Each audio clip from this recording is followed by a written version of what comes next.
DJ Kamlesh Maravi.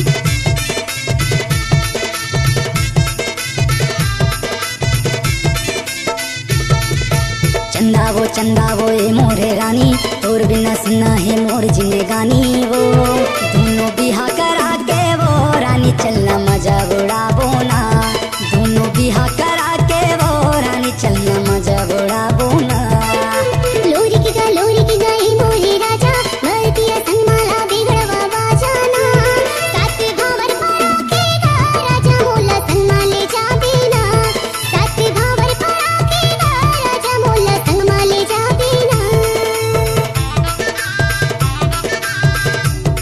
नाम तो सुना ही होगा डीजे कमलेश मरावी।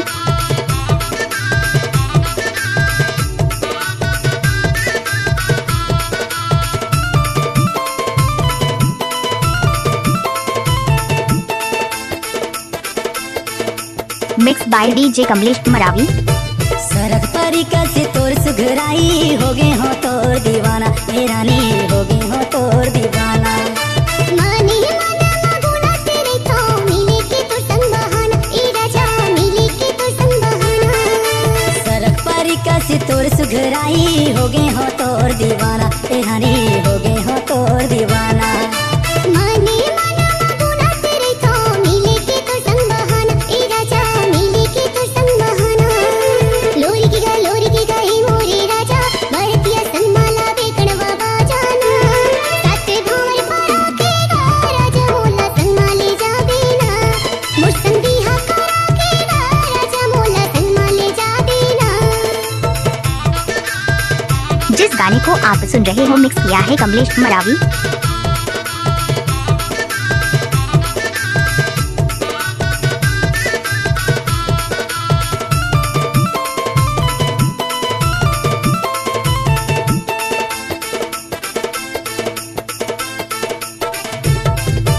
महू कुंवारी तहू कुंवारा, जला तेरे थे जमाना। ए राजा जला तेरे थे जमाना। तोर मोरू माया के जलवाला रानी, दुनिया ला हवे दिखाना ए रानी, दुनिया ला हवे दिखाना। महू कुंवारी तहू कुंवारा, जला तेरे थे जमाना। ए राजा जला तेरे थे जमाना। तोर मोरू माया के जलवाला रानी, दुनिया ला हवे दिखाना ए रानी, दुनिया ला हवे दिखाना।